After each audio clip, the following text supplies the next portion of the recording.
ಪಾಪ ಕಾಯ್ತಾ ಇದ್ದಾರೆ, ಮಂತ್ರಿಗಳಾಗಕ್ಕೆ ಬಹಳ ಜನ ಕಾಯ್ತಾ ಇದ್ದಾರೆ.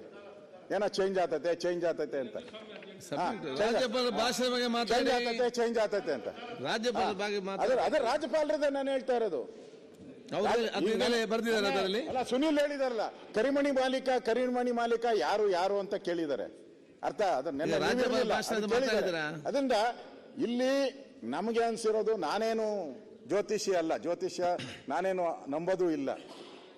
ಆದ್ರೆ ಇಲ್ಲಿ ನಡೀತಾ ಇರೋದು ಪೂರ್ತಿ ಜ್ಯೋತಿಷ್ಯದ ಮೇಲೆನೆ ನಡೀತಾ ಇರೋದು ಇಡೀ ಸದನ. ನೆನ್ನೆ ನೋಡ್ತಾ ಇದ್ದೀನಿ, ಇದು ಯಾವ್ದು 10-15 ಫಿಕ್ಸ್ ಮಾಡಿದ್ದಾರೆ. ಯಾಕೆ ಫಿಕ್ಸ್ ಮಾಡಿದ್ರಿ? ಸಿದ್ದರಾಮಯ್ಯ ಫಿಕ್ಸ್ ಮಾಡಿಲ್ಲ 10-15. 9 ಗಂಟೆಗೆ ಬೇಡ 10-15 ಮಾಡಿ ಅಂತ ಹೇಳಿ ನೀವೇ ಅಲ್ಲಿ ಒಪ್ಪಿ ಆಗ್ತದ. BSc ಅಲ್ಲಿ ಇವರೇ ಹೇಳಿದ್ದು 10 ಕಾಲಕ್ಕೆ ಮಾಡುವಂತ. ಅಲ್ಲ, ನೀವು ನಂಬ್ತೀರಾ ತಾನೇ ಸರ್? ನೋಡಿ, ಇಲ್ಲಿ ಫೋಟೋ ಇದೆ ಅವ್ರದೆಲ್ಲ. ಯಾರ್ಯಾರು ಮಂತ್ರಿಗಳು? 13% ಮಂತ್ರಿಗಳು, 13% ಮಂತ್ರಿಗಳು, 13% ಜನ ಮಾತ್ರ ಮಂತ್ರಿಗಳು ಜಿಲ್ಲಾ ಸಭೆಗಳನ್ನು ಮಾಡಿದ್ದಾರೆ. ಅದಾಲತ್ತು 13%, ಉಳಿದವರೆಲ್ಲ ನಾಲಾಯಕ ಅಂತಾರ. ಈ ನೆನ್ನೆನೂ ಕೂಡ ಚರ್ಚೆ ಆಯ್ತು, ಇರಲಿಲ್ಲ ಕರಿಮಣಿ ಮಾಲೀಕ. ಇದೇ ಅರ್ಧ ಗಂಟೆ ಓಡ್ತು ನಮ್ಗೆ ಇನ್ನೂ ಅರ್ಥ ಆಗದೆ ಇರೋದು. ಇಲ್ಲಿ ಮೊನ್ನೆ ಯಾರೋ ಜ್ಯೋತಿಷಿ ಹೇಳ್ದ, ನನ್ಗೆ ಗೊತ್ತಾಗಲ್ಲ, ಅದೇನೋ ಶನಿ ಪವರ್ಫುಲ್ ಅಂತ. ಈಗ ಶನಿ ಪವರ್ಫುಲ್ ಇದ್ದಾಗ ಅಧಿಕಾರ ಸಿಗ್ಲೇಬೇಕಂತೆ. ಅಜಯ್ನವರು ಗೌರವ ಇದೆ ಅವ್ರ ಬಗ್ಗೆ. ಅವ್ರು ಹೇಳ್ದ ಸಿಕ್ಕಬೇಕು ಅಂತ ಹೇಳಿದ್ದಾರೆ. ಮತ್ತೆ ನಮ್ಮ MLA ಕೂಡ ಎದೋಳ್ರಪ್ಪ, ಕೈ ಎತ್ತದ ನೋಡ್ರಮ್ಮ ಮಂಡ್ಯದು, ಹೇಳ್ತಾನೆ ಅವ್ರು, ಆಗತ್ತೆ, ಯೋಗ ಇದೆ ಅಂತ. ಅವ್ರಿಗೆಲ್ಲ ಯೋಗ ಇರೋದು, ನಿಮಗೆ ಯೋಗ ಇರೋದು ಆಕ್ಚುಲಿ. ನೋಡಿ, ಇವತ್ತು ನಾನು ಹೇಳಿರ್ತೀನಿ, ಯೋಗ ನಿಮಗೆ ಇರೋದು. ಅದಾದ್ರೆ ನೀವು ಅಲ್ಲಿರ್ತೀರಾ, ಇಲ್ಲ ಅಂದ್ರೆ ಇಲ್ಲೇ ಖುಷಿಯಲ್ಲಿ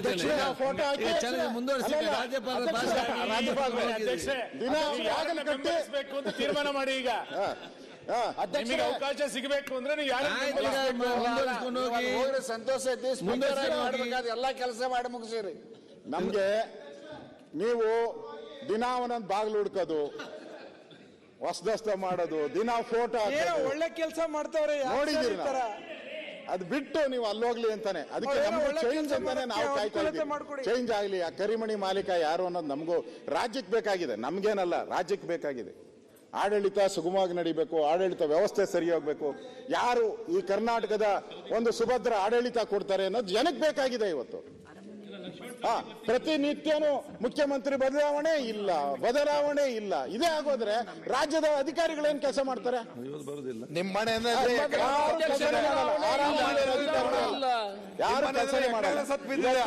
ಅದಕ್ಕೋಸ್ಕರ ನಾನು ಯಾರು ಕಲಾವಿದರ ಮೇಲೆ ಇದ್ದಾರೆ ಅವ್ರ ಮೇಲೆ ಈ ತರದ ಹೇಳಿಕೆ ಒಳ್ಳೇದಲ್ಲ. ಭಾಷೆ ಒಳ್ಳೇದಲ್ಲ, ನಿಮ್ ಹೃದಯ ಒಳ್ಳೇದಿರ್ಬೋದು, ಆದ್ರೆ ಭಾಷೆ ಒಳ್ಳೇದಲ್ಲ. ನೆಟ್ಟು ಬೋಲ್ಡ್ ಟೈಟ್ ಮಾಡ್ತೀನಿ ಅಂದ್ರೆ ಬಹಳ ರಾಂಗ್ ಮೆಸೇಜ್ ಹೋಗ್ತೈತೆ, ಲಾಂಗ್ ಪೀರಿಯಡ್ಗೆ ಉಳ್ಕೊಂಡ್ಬಿಡ್ತದೆ ಅದು. ನೋಡು, ನಿಮ್ ಫ್ರೆಂಡ್ ಹೇಳ್ತಾ ಇದ್ದ ನೋಡಿ ಸರ್, ಇಂಥ ಭಾಷೆಗಳು ತಮಿಳುನಾಡು, ಆಂಧ್ರ ಪ್ರದೇಶ, ತೆಲಂಗಾಣ, ಕರ್ನಾಟಕದ ಬಗ್ಗೆ ಮಾತಾಡಿ. ಅದರಿಂದ ಇಲ್ಲಿ ಕರ್ನಾಟಕದ ಭಾಷೆ ಯಾವತ್ತೂ ನಾವು ಕೇಳಿ. ಆಯ್ತು, ನಾನೇನ್ ಹೇಳಿದ್ದೆ? ನಾನೇನ್ ಹೇಳಿದ್ದೀನಿ ಹೇಳಿ? ಯಾವ್ದೋ ಗಂಡು ಅಂತ ಗಂಡಸು ತಾಕತ್ತಿದ್ರೆ ಕೆಲಸ ಮಾಡಿ ತೋರಿಸಿ ಅಂತ ಹೇಳಿದ್ದು. ಆಯ್ತು, ತಾಕತ್ತಿದ್ರೆ ಗಂಡಸಾಗಿದ್ರೆ ಕೆಲಸ ಮಾಡಿ ತೋರಿಸಿ.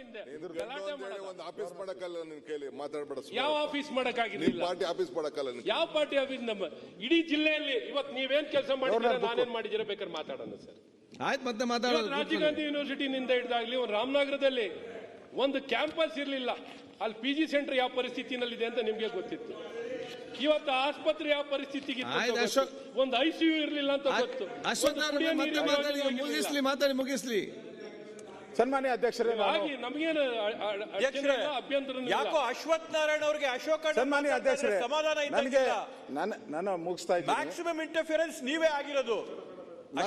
ಮಾತಾಡ್ತಾ ಇದ್ರೆ ಸರ್ಕಾರ ಸಮಾಧಾನ ರಾಜ್ಯದ ಸಾಮಾಜಿಕ, ಆರ್ಥಿಕ ಮತ್ತು ಸಾಂಸ್ಕೃತಿಕ ಸೇರಿದಂತೆ ಸಮಗ್ರ ಅಭಿವೃದ್ಧಿ ಮಾಡ್ತಿದ್ದಾರೆ. ಸಂವಿಧಾನದ ಆಶಯಗಳಿಗೆ ನಾವು ಕೆಲಸ ಮಾಡ್ತೀರಿ, ಈ ತರದ ಭಾವನೆಗಳಿಂದ ಹೇಳಿದ್ರು. ಇವತ್ತು ಆ ತರದ ಭಾವನೆ ಮಾಡುವಂತ ಒಂದೇ ಒಂದು ಕೆಲಸನೂ ಕೂಡ ಈ ಸರ್ಕಾರದಲ್ಲಿ ಆಗಿಲ್ಲ. ಯಾಕೆ ಹೇಳ್ತೀನಿ ಅಂದ್ರೆ, ಈ ಸರ್ಕಾರದಲ್ಲಿ ನಾವಲ್ಲ, ಆ ಹಿಂದೆ ಇರುವಂತವರೇ ಬಹಳಷ್ಟು ಜನ ವಿರೋಧಿಗಳು. ಪ್ರತಿದಿನ ಕೆಲವರು ತೆಗಿರಿ ಅಂತಾರೆ, ಕೆಲವರು ಇರ್ಲಿ ಅಂತಾರೆ, ಕೆಲವರು ಬೇಗ 2.5 ವರ್ಷ ಮುಗಿದ್ರೆ ನಮ್ದು ಸೀಟ್ ಬರ್ತೈತೆ ಅಂತ ಬಹಳ ಜನ ಕಾದ್ಕೊಂಡಿದ್ದಾರೆ. 2.5 ವರ್ಷ ಅಧ್ಯಕ್ಷರೇ, ಬದಲಾವಣೆ ನಮ್ದು ಅಂತ. ಈ ಗೊಂದಲದಲ್ಲಿ ಏನಾಗ್ತಿದೆ, ಆಡಳಿತ ವ್ಯವಸ್ಥೆನೇ ಕುಸಿತೋಗಿದೆ, ಯಾರು ಕೆಲಸ ಮಾಡ್ತಾ ಇಲ್ಲ. ಅದಕ್ಕೋಸ್ಕರ ಇವತ್ತು ನಾನು ಹೇಳ್ದಲ್ಲ, ಸಮಾಜ ಕಲ್ಯಾಣ ಇಲಾಖೆದು 39% ಅಚೀವ್ಮೆಂಟ್. ಏನ್ ಮಾಡ್ತೀರಾ ಸಮಾಜ ಕಲ್ಯಾಣ ಸಚಿವರನ್ನ? 39% ಅಚೀವ್ಮೆಂಟ್. ಹಾ, ಎಲ್ಲ ದೊಡ್ಡ ದೊಡ್ಡ ಮಾತುಗಳು ಹೇಳ್ತೀರಾ. ಅಂಬೇಡ್ಕರ್ ಅಂಬೇಡ್ಕರ್ ಅಂಬೇಡ್ಕರ್, ಸಂವಿಧಾನ ಸಂವಿಧಾನ ಅಂತ ಹೇಳ್ತೀರಾ. ಆ ಸಂವಿಧಾನ ಅಂತ ಹೇಳುವಂತ ಒಬ್ಬ ಆ ಸಮುದಾಯಕ್ಕೆ ನೀವು 39% ಅಚೀವ್ಮೆಂಟ್ ಕೊಟ್ಟಿದ್ದೀರಲ್ಲ 100ಕ್ಕೆ. ನಿಮ್ಮ ಸರ್ಕಾರಕ್ಕೆ ಏನು ಚೀಮಾರಿ ಹಾಕ್ಬೇಕಾ? ಏನ್ ಮಾಡ್ಬೇಕು? ಮೊನ್ನೆನೂ ಕೂಡ ಒಂದು ತಾಲೂಕಿಗೆ ಒಂದು ಗಂಗಾ ಕಲ್ಯಾಣ. ಸನ್ಮಾನ್ಯ ಅಧ್ಯಕ್ಷ, ನಾಚಿಕೆ ಆಗ್ಬೇಕಲ್ಲ. ಒಂದು ತಾಲೂಕಿಗೆ ಒಂದು ಗಂಗಾ ಕಲ್ಯಾಣ. ಸಮಾಜ ಕಲ್ಯಾಣ ಇಲಾಖೆ ಸತ್ತೋಗಿತ್ತು. ಗಂಗಾ ಕಲ್ಯಾಣಕ್ಕೆ ಕೊಡುವಂತ ಒಂದೇ ಒಂದು ಯೋಜನೆ ಇಲ್ಲ. ಗಂಗಾ ಕಲ್ಯಾಣಕ್ಕೆ ಬೋರ್ವೆಲ್ ಕೊಡಕ್ಕೆ ಯೋಗ್ಯತೆ ಇಲ್ಲ ಇವ್ರಿಗೆ. ಸಮಾಜ ಕಲ್ಯಾಣ ಸರ್ಕಾರಕ್ಕೆ ಏನಂತ ಹಣ ಇದೆ, ಪಾಪರಾಗಿಲ್ಲ ಅಂತ. ಈ ಸರ್ಕಾರ ಪಾಪರಾಗಿದೆ, ಈ ಸರ್ಕಾರ ಪಾಪರಾಗಿದೆ. ಹಣ ಇಲ್ಲ, ಹಣದ ಕೊರತೆಯಿಂದ ಜನಕ್ಕೆ ಫ್ರೀ ಅಂತ ಹೇಳ್ತಾ ಇದ್ದಾರೆ. ಫ್ರೀ ಕೊಡ್ಲಿ, ನಾವೇನು ಬೇಡ ಅಂತ ಹೇಳಲ್ಲ. ಆದ್ರೆ ಇವತ್ತು ಮುಂದೆ ಬರುವಂತ ಬಡ್ಜೆಟ್ ಅಲ್ಲಾದ್ರೂ ಕೂಡ, ಮುಂದೆ ಅಂತ ಬರುವಂತ ಬಡ್ಜೆಟ್ ಅಲ್ಲಾದ್ರೂ ಕೂಡ ಈ ತೆರಿಗೆಯನ್ನ ಹಾಕದೆ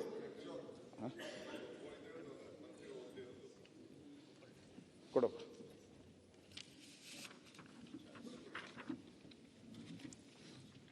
ಅವ್ರ ಡೇಟು ಎಲ್ಲ ಹಾಕಿದ್ರಿ, ಯಾವಾಗ ಹೋಗಿದ್ದು ಹೋಗಿಲ್ಲ ಅಂತ. ಅದಕ್ಕೆ ನನಗೆ ಕಳಕಳಿ ಅಷ್ಟೇ. ನನಗೆ ಕಾಂಗ್ರೆಸ್ ಪಾರ್ಟಿ ಯಾರು ಬೇಕೋ ಮಾಡ್ಕೊಂಡ್ಲಿ. ಯಾಕಪ್ಪ? ಕಾಂಗ್ರೆಸ್ ಪಾರ್ಟಿ ಮುಖ್ಯಮಂತ್ರಿ ಮಾಡ್ಕೊಂಡ್ಲಿ, ಮಂತ್ರಿ ಮಾಡ್ಕೊಂಡ್ಲಿ, ಒಳ್ಳೆಯವ್ರ ಮಂತ್ರಿ ಆಗ್ಲಿ, ಒಳ್ಳೆಯವ್ರ ಮಂತ್ರಿ ಆಗ್ಲಿ, ಒಳ್ಳೆಯವ್ರ ಮಂತ್ರಿ ಆಗ್ಲಿ, ನಮ್ದೇನು ಅಬ್ಜೆಕ್ಷನ್ ಇಲ್ಲ. ಒಳ್ಳೆಯವ್ರ ಮಂತ್ರಿ ಆಗ್ಲಿ, ಕೆಲಸ ಕಾರ್ಯಗಳು ಚರ್ಚೆ ಆಗಲಿ, ಚರ್ಚೆ ಆಗಲಿ. ಅದರಿಂದ ನನಗೆ ಇವತ್ತು ನಾನು ಕೊನೆಯದಾಗಿ ನಾನು ಹೇಳುವಂಥದ್ದು, ಸರ್ಕಾರ ಆಯಿತು, ಸರ್ಕಾರ ಒಂದು ಜವಾಬ್ದಾರಿ, ಒಂದು ಮುಖ್ಯಮಂತ್ರಿ 4 ಕೋಟಿ ಬಡ್ಜೆಟ್ ಮಾಡುವಂಥ ಒಂದು ವ್ಯವಸ್ಥೆ ಇರುವಂಥ ಕರ್ನಾಟಕ ಸರ್ಕಾರ 4 ಲಕ್ಷ ಕೋಟಿ ಬಡ್ಜೆಟ್ ಮಾಡೋದು, ಅದಕ್ಕೆ ಹೆಚ್ಚಾಗ್ತೈತೆ ಸರ್ ಮೋಸ್ಟ್ಲಿ ಮಾಡೋವಂಥ ಸರ್ಕಾರ. ಯಾರೋ ಒಬ್ಬ ಪೋಲ್ ಅನ್ನೋನ್ ಕೈಲಿ ನೀವು ಅವಾರ್ಡ್ ತಗಂತೀರಲ್ಲ, ಇದು ರಾಜ್ಯಕ್ಕೆ ಶೇಮ್. ಇದು ಶೇಮ್. ನಿಮ್ಮ ಮನೇಲಿ ಕೆಲಸ ಮಾಡೋರ ಕೈಲಿ ನೀವು ತಗೊಂತೀರಲ್ಲ, ಇದು ರಾಜ್ಯಕ್ಕೆ ಮಾಡಿದಂಥ ಅವಮಾನ, ಮುಖ್ಯಮಂತ್ರಿಗೆ ಮಾಡಿದಂಥ ಅವಮಾನ, ಗವರ್ನರ್ಗೆ ಮಾಡಿದಂಥ ಅವಮಾನ. ಅದಕ್ಕೋಸ್ಕರ ಈ ಗವರ್ನರ್ ಏನು ಓದಿದ್ದಾರೆ, ಬಂದು ಹೇಳಿದ್ದಾರೆ, ಅದಕ್ಕೆ ನಾನು ಆಕ್ಸ್ಫರ್ಡ್ ಯೂನಿವರ್ಸಿಟಿ ಇರ್ಲಿಲ್ಲ ಅವರು shining light in the darkness ಅಂದ್ಬಿಟ್ಟು ಸರ್ಟಿಫಿಕೇಶನ್ ಆಕ್ಸ್ಫರ್ಡ್ ಯೂನಿವರ್ಸಿಟಿಯಿಂದ ಗವರ್ನರ್ ಭಾಷಣದಲ್ಲಿ ಹೇಳಿದ್ದಾರೆ. ಆಕ್ಸ್ಫರ್ಡ್ ಯಾರೊಬ್ಬ ಬ್ಲಾಗ್ ಆಕ್ಸ್ಫರ್ಡ್ ಯೂನಿವರ್ಸಿಟಿಯಿಂದ ಮಾನ್ಯತೆ ಕೊಟ್ಟಿದ್ದಾರೆ. ಅಶ್ವಥ್ ನಾರಾಯಣ್